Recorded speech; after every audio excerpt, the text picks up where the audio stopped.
بھائیو اپنے نبی کی نقل اتار لیں، اللہ پاس کر دے گا۔ اس نے ایک چنا ہے جس کو حبیب بنایا ہے، 10,000 سال کا پروسیس ہوا اور اس میں سے محمد مصطفیٰ صلی اللہ علیہ وسلم کی ہستی کو وجود ملا۔ آپ کو آنے میں اتنا زمانہ چاہیے تھا کہ اعلیٰ سے اعلیٰ چیز کے بننے میں دیر لگتی ہے، تو کائنات 10,000 سال گھومی اور تب جا کر میرے حبیب مصطفیٰ صلی اللہ تعالی علیہ وسلم کو اللہ تعالیٰ نے وجود بخشا۔ سب سے عالی نسب، سب سے عالی خاندان، سب سے عالی صفات۔ اب اللہ کے خزانوں سے لینے کا راستہ پاؤنڈ نہیں، ڈالر نہیں ہے، تجارت نہیں ہے، اللہ سے لینے کا راستہ میرے نبی کا طریقہ ہے۔ تجارت میں ہو، زراعت میں ہو، جاب میں ہو، کھیتی باڑی میں ہو، میرے نبی کا طریقہ ایک مسجد کا ہے، نماز، 5 وقت کی نماز۔ یہ میرے نبی کی آنکھوں کی ٹھنڈک ہے۔ 5 وقت کی نماز اس امت کی شان پہچان ہے، اور اللہ تعالیٰ نے پہلی امتوں پر اتنی بڑی مشقت ڈالی کہ ان کی نماز مسجد کے علاوہ کہیں نہیں ہوتی تھی، مسجد میں ہی ہوتی تھی۔ ہمارے لیے کتنی آسانی کر دی، جاب میں ہے، مصلی بچھا نماز پڑھ، چلو مصلی بھی کوئی نہیں، زمین دیکھ اس پر کوئی گندگی تو کوئی نہیں ہے، بس زمین بھی تیرے لیے پاک ہے، چل نماز پڑھ۔ اور آسانی کر دی، پانی کوئی نہیں ہے، کوئی بات نہیں، مٹی میں ہاتھ مار، منہ پہ مل، پھر ایک ہاتھ مار، یوں کر، چل نماز پڑھ، میں تیری قبول کروں گا۔ یہ کسی امت کے ساتھ یہ نہیں ہوا، انہیں وضو ہی کرنا تھا چاہے پانی 50 میل پر موجود ہو، اور ہمارے لیے پانی کوئی نہیں ہے، چلو تیمم، مٹی میں ہاتھ ہمارا یوں کیا، پھر ہاتھ ہمارا ایک یوں کیا، ایک یوں کیا، چل بھائی اللہ اکبر قبول۔ عمار بن یاسر رضی اللہ تعالیٰ عنہ سفر میں تھے، ان کو نہانے کی ضرورت ہو گئی، نائٹ فال ہو گیا، تو انہوں نے سوچا کہ ویسے تو آدمی کو وضو کی ضرورت ہوتی ہے تو خالی منہ پہ ہاتھ مارا اور یوں کونیوں تک، لیکن مجھے تو غسل کی ضرورت ہے، تو خالی اس سے تو کافی نہیں ہوگا۔ تو انہوں نے کپڑے اتارے، اکیلے تھے، ریت کے اوپر کبھی یوں لیٹے، کبھی یوں لیٹے، کبھی یوں لیٹے، 3-4 دفعہ یوں اور یوں رول ہوتے ہوتے پھر انہوں نے نماز پڑھی۔ آئے اللہ کے نبی کی بارگاہ میں، یا رسول اللہ مجھے رات کو نہانے کی ضرورت پڑ گئی، تو میں نے کہا وضو کے لیے تو خالی یہ 2 دفعہ کرنا کافی ہے، تو یہ تو نہانا تھا، تو میں تو ریت میں خوب رول ہوتا رہا۔ میرے نبی نے انما یکفیک ضربتان، ارے سیدھے بندے عمار، اس کے لیے بھی اتنا ہی کافی تھا کہ تو یوں کرتا اور یوں کرتا اور تو پاک ہو جاتا۔ اللہ نے اس نبی کے طفیل، اس محبوب مصطفیٰ صلی اللہ علیہ وسلم کے طفیل، اللہ نے کیا کیا سہولتیں اور آسانیاں ہمیں عطا فرمائیں۔ پھر نماز 4 کی 2 رکعت کر دی کہ بھئی تم مسافر ہو 2 پڑھو، روزے میں سفر میں روزہ معاف کر دیا، بعد میں رکھ لینا، بعد میں رکھ لینا، قضا کرنے کو حکم، بالکل چھوڑنے کا نہیں۔ اور کہا کہ بھائی مریض ہو چھوڑ دو، مسافر ہو چھوڑ دو، اور نماز 2 رکعت کر دو، سنتیں چھوڑ دو۔ ابن عمر رضی اللہ تعالیٰ عنہ بیٹھے تھے تو انہوں نے 2 رکعت پڑھ کے بیٹھ گئے، تو ان کے خادم نے کہا سنتیں نفل نہیں پڑھو گے؟ کہا اگر پڑھنا تو 4 فرض پڑھتا میں، میرے اللہ نے معافی دے دی تو میں کیوں پڑھوں؟ میرے نبی نے سفر میں سنتیں نہیں پڑھی کبھی، اپنی امت کو سہولت دینے، فجر کی سنتیں 2 پڑھتے تھے، اس کے علاوہ سنتیں نہیں پڑھی تاکہ میری امت کو سہولت ہو، آسانی ہو۔ ایک دفعہ بارش ہو رہی تھی اور کوئی جگہ نہیں تھی نماز پڑھنے کے لیے، تو آپ نے اپنی اونٹنی کو آگے کیا اور اس پر بیٹھ گئے، بیٹھے ہی تھے، پیچھے صحابہ نے اونٹنیوں پر ہی صفیں بنائیں، اور یہ نماز اونٹنی پہ بیٹھ کر ادا کی گئی بارش کے اندر۔ نماز اونٹنی کے اوپر نماز بھی ہو گئی، رکوع بھی ہو گیا، سجدہ بھی ہو گیا، سلام بھی ہو گیا۔ پہلی امتوں کے لیے نہیں تھا، سجدہ ہی کرنا پڑے گا۔ یہ اللہ کے محبوب مصطفیٰ صلی اللہ تعالی علیہ وسلم کی طفیل، میرے اللہ نے ہم پہ فضل و احسان کیا، تو میرے نبی کی زندگی میں عبادات میں نماز سب سے اعلیٰ نظر آتی ہے، سب سے نمایاں نظر آتی ہے۔ اور پھر بازار میں، گھر میں، دفتر میں، ماحول میں میرے نبی کے اخلاق، یہ زندگی کا دوسرا روشن پہلو ہے۔ میرے نبی کی ساری زندگی 2 لفظوں میں آتی ہے، عبادت اخلاق، عبادت اخلاق، یا 2 اور لفظ، حقوق اللہ، حقوق العباد، حقوق اللہ، حقوق العباد۔ حقوق اللہ میں نماز سب سے اعلیٰ، اور حقوق العباد میں لوگوں کی برداشت کرنا، لوگوں سے درگزر کرنا، معاف کرنا، جھوٹ سے بچنا، دھوکے سے بچنا۔ میرے نبی سے پوچھا گیا یا رسول اللہ مسلمان کنجوس ہو سکتا ہے؟ ہم نے کہا ہو سکتا ہے۔ یا رسول اللہ مسلمان کمزور ہو سکتا ہے، بزدل ہو سکتا ہے، ڈرپوک ہو سکتا ہے؟ آپ نے کہا ہو سکتا ہے۔ یا رسول اللہ مسلمان جھوٹ بول سکتا ہے؟ آپ نے کہا نہیں، جھوٹ نہیں بول سکتا، جھوٹ نہیں بول سکتا۔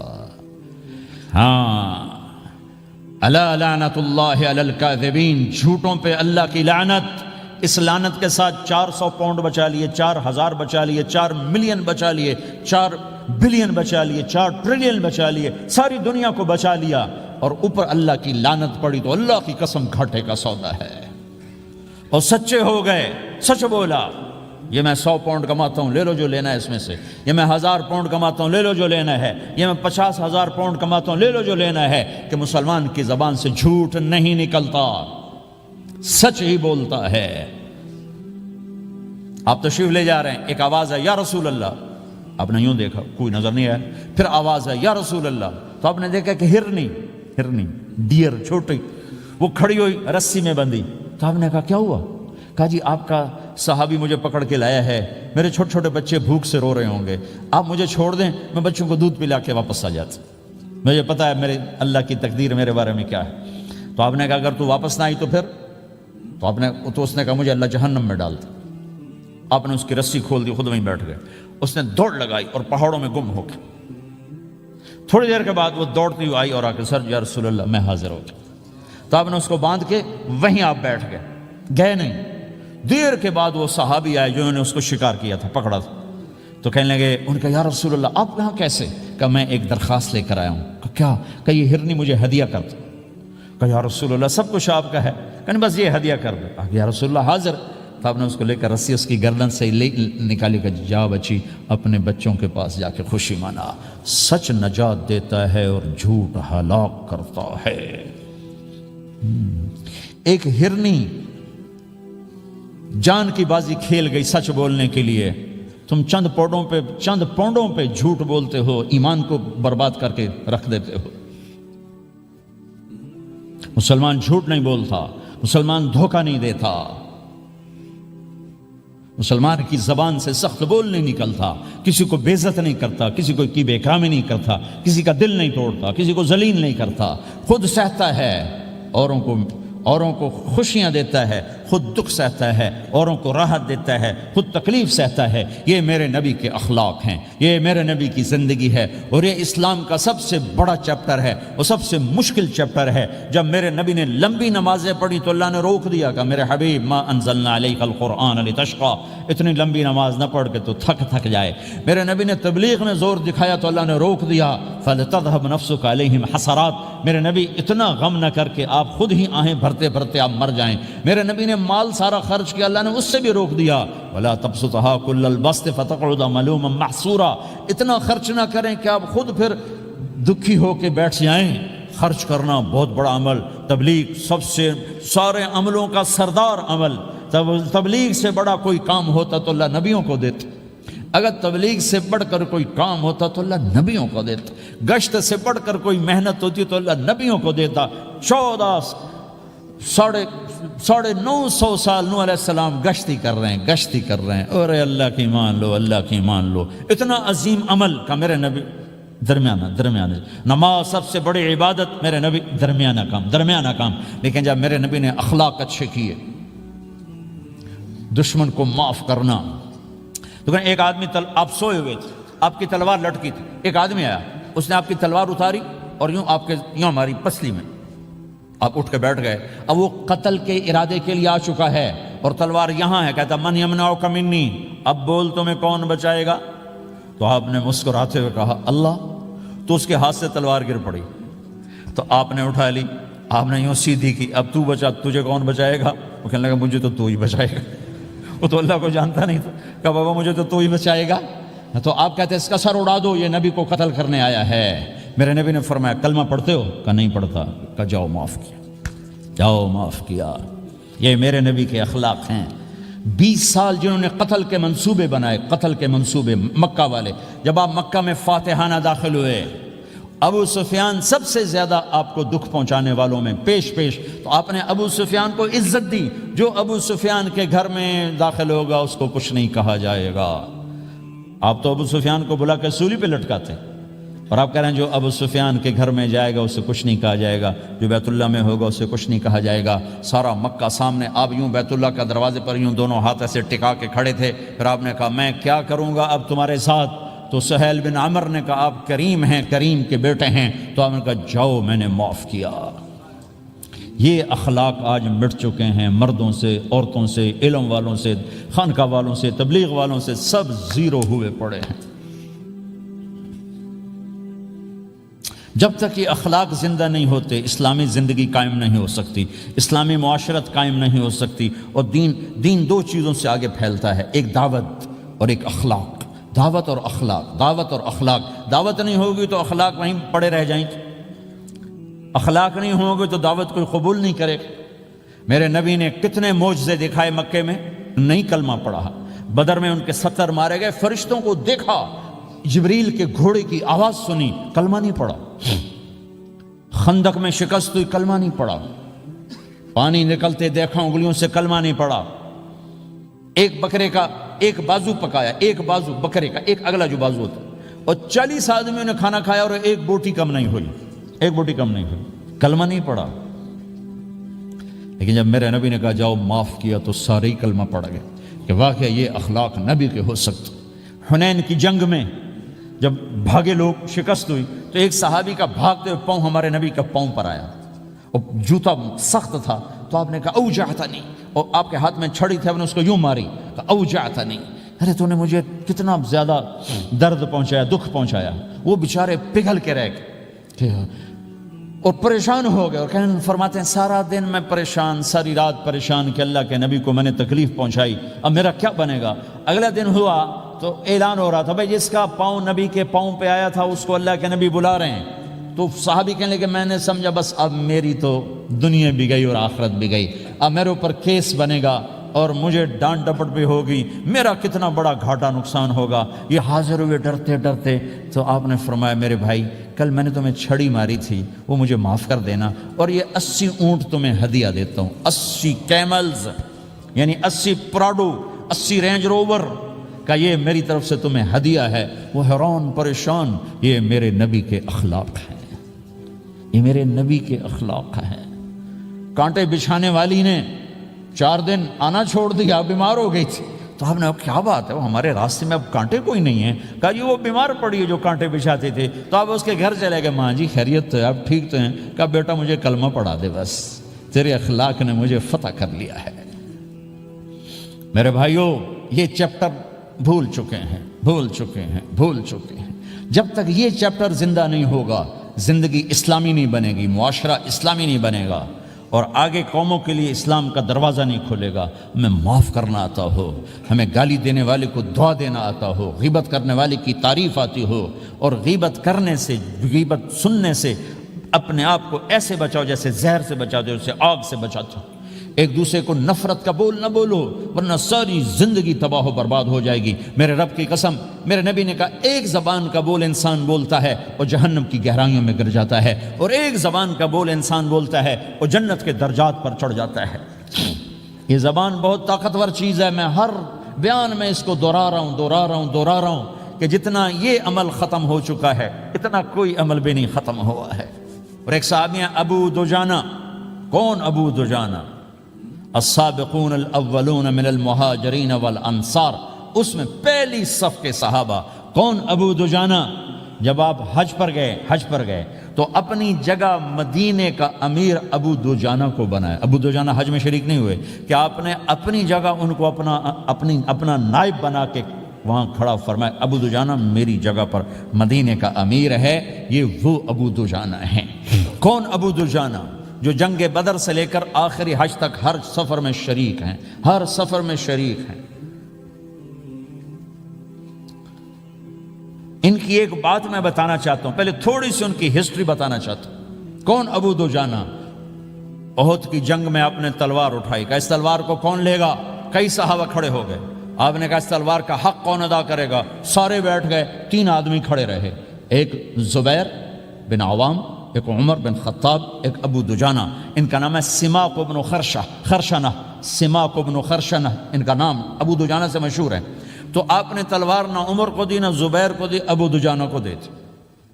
تو عمر رضی اللہ عنہ نے تو محسوس نہیں کیا، حضرت زبیر نے محسوس کیا کہ اس کو کیوں دی، مجھے کیوں نہیں دی؟ میں مہاجرین میں سے ہوں، میں پھوپھی کا بیٹا ہوں، میں اس سے دلیری میں کم نہیں ہوں، بلکہ حضرت زبیر کی دلیری کی تو دھک تھی۔ جدھر سلوار چلتی تھی کاٹتی چلی جاتی تھی، کہنے لگا میں دیکھوں گا یہ کیا کرتا ہے۔ تو ابو دجانہ کے پیچھے پیچھے زبیر ہو لیے، تو ابو دجانہ نے جو حملہ کیا تو 3000 کا لشکر تھا، اس کو چیر کے پار نکل کے، پورے لشکر کو کاٹ کے پار نکل کے، اور آگے عورتیں کھڑی تھیں جو مکے کے لشکر کو تیار کر رہی تھیں۔ نحن بنات طارقی نمشی علی النمارقی مشی القتل بوارقی المسک فی المخالقی المسک فی المفارقی والدر فی المخالقی ان تقبلوا نعانقی وتدبروا نفارقی فراق غیر وامقی، یہ گانا گا رہی تھیں اور ان کو تیار کر رہی تھیں۔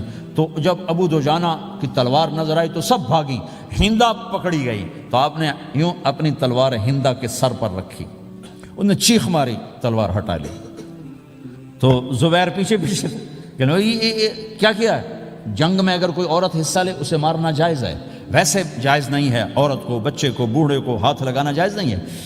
تو انہوں نے کہا تلوار کیوں نہیں چلائی؟ کہا میرے محبوب کی تلوار ہے، عورت کے خون سے رنگین کر کے اس کی شان نہیں گھٹانا چاہتا، یہ میرے نبی کی تلوار۔ پھر واپس ہوئے، پھر اٹیک کیا اور پھر مجمع کو چیر دیا۔ سامنے ایک آدمی آ رہا تھا ہاتھی کی طرح، اتنا لمبا موٹا تازہ، تو زبیر کہنے لگے میرے جی میں آیا کبھی اس کی ٹکر ہونا پھر میں دیکھوں ابو دجانہ کیا چیز ہے۔ تو اللہ کا کرنا ایسا ہوا ابو دجانہ دونوں آمنے سامنے ہو گئے، تو وہ ایسے شاہ سوار تھے کہ دونوں طرف کے لشکر ذرا تھم گئے اور وہ دونوں بھڑ گئے۔ ابو دجانہ کے اپنے جوہر، اس پہلوان کے اپنے جوہر، غبار اٹھا، مٹی اٹھی، اور اس کی اپنی طاقت، ان کی اپنی طاقت، انہوں نے ابو دجانہ کو اس نے زخمی کر دیا۔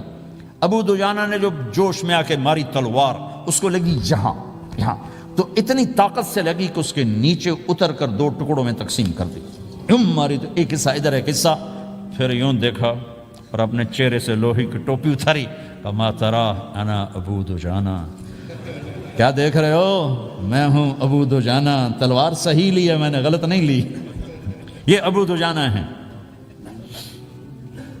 اور جب شکست ہو گئی احد کی جنگ میں، اور پھر 10-12 آدمیوں نے آپ کو گھیرے میں لیا ہوا تھا، ان میں ایک ابو بکر تھے، عمر تھے، علی تھے، طلحہ تھے، زبیر تھے، سعد بن ابی وقاص تھے، اور سہل بن حنیف تھے، عبادہ قتادہ بن نعمان تھے، اور ابو دجانہ تھے رضی اللہ تعالی عنہم، ان میں سے ایک ابو دجانہ بھی تھے۔ اور یمامہ کی جنگ میں ابو دجانہ شہید ہوئے، یمامہ کی جنگ میں شہید ہوئے۔ یہ ابو دجانہ کی تھوڑی سی سیرت آپ کے سامنے آئی ہے۔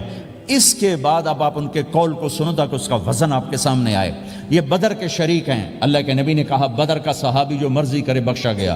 یہ صلح حدیبیہ کے شریک ہیں، اللہ نے قرآن میں کہا لقد رضی اللہ، میں ان سے راضی ہو گیا۔ یہ صحابی ہیں، اللہ نے کہا کلا وعد اللہ الحسنی، اے میرا نبی تیرے ہر صحابی کے لیے جنت کا وعدہ ہے۔ اور اب یہ کیا کہتے ہیں؟ یہ کیا کہتے ہیں لوگو؟ ان ارجع عملی عند، لوگو میرے پاس، ابو دجانہ میرے پاس بخشش کا سب سے بڑا عمل جانتے ہو کیا ہے؟ بدر نہیں، احد نہیں، حدیبیہ نہیں، خندق نہیں، خیبر نہیں، فتح مکہ نہیں، آخری حج نہیں، کیا ہے؟ کیا ہے لوگو؟ ان ارجع عملی عندی، میرے پاس آخرت میں بخشش کا سب سے بڑا عمل بس ایک ہے کہ ما آذیت احدا بلسانی، میں نے اپنی زبان سے کبھی کسی کو دکھ نہیں پہنچایا۔ ولا اجد فی قلبی غلا لاحد، اور میرے دل میں کسی کے لیے بغض کوئی نہیں ہے، بس یہ میری بخشش کا عمل ہے۔ تو بھائیو، نبی کے اخلاق میں 2 چیزیں لے لو، ایک زبان سے کسی کو دکھ نہ دو، ایک دل میں کسی کا بغض نہ رکھو۔ اللہ کی قسم بغیر حساب کتاب کے جنت میں جاؤ گے۔ بڑے بڑے جنید بغدادی اور بڑے بڑے معرفت والے تمہیں دیکھتے رہ جائیں گے، تمہاری رفتار اتنی تیز ہوگی کہ تمہیں وہی پکڑ سکے گا جس کا یہ 2 عمل تم سے زیادہ اچھا ہوگا۔ جس روڈ پہ رش ہوتا آپ وہاں سے گاڑی ہٹا لیتے ہو، ادھر نہیں جانا، ادھر رش ہے، وہ سائن وغیرہ آپ کو آ جاتے ہیں کہ ادھر بلاک ہے، ادھر نہیں جانا، ادھر جانا ہے۔ تو جہاں روڈ پہ رش ہوتا ہے تو قیمتی سے قیمتی گاڑی کی رفتار بھی آہستہ ہو جاتی ہے، اور جہاں روڈ خالی ہوتا ہے تو پرانی گاڑی بھی بھاگے جا رہی ہوتی۔ ہمارے یہاں پرانی گاڑی ہوتی ہے نا، پرانی بسوں کے پیچھے لکھا ہوتا ہے نہ انجن کی خوبی نہ ڈرائیور کا کمال، خدا کے سہارے چلی جا رہی ہے۔ اور جس کے پاس ایسی گاڑی ہو، نہ انجن کی خوبی نہ ڈرائیور کا کمال، تو اگر اس کو روڈ خالی مل جائے تو وہ تو مرسڈیز والے سے پہلے پہنچے گا۔ رینج روور والے سے پہلے پہنچے گا، بینٹلی والے سے پہلے پہنچے گا، رولز رائس والے سے پہلے پہنچے گا، جو وہ تو پھنسی کھڑی اور اس کا روڈ ہی خالی ہے۔ تو میرے بھائیوں، یہ میں ایک مثال دیتا ہوں، عبادات کی روڈ پہ بہت رش ہے، نمازی بے شمار ہیں، روزے دار بے شمار ہیں، عمرے والے بے شمار ہیں، حج والے بے شمار ہیں، اور تہجد گزار بے شمار ہیں، علماء بے شمار ہیں، حافظ بے شمار ہیں، ذکر والے بے شمار ہیں، بہت رش ہے، تبلیغ والے بے شمار ہیں، لیکن جو اخلاق والا روڈ ہے نا، یہ خالی پڑا ہے۔ اس پہ موٹر زوکی پہ چڑھ کے آ جاؤ تو سب سے آگے نکل جاؤ، سائیکل پہ چڑھ کے آ جاؤ تو سب سے آگے نکل جاؤ، کہ روڈ ہی خالی ہے، اخلاق کا روڈ خالی ہے۔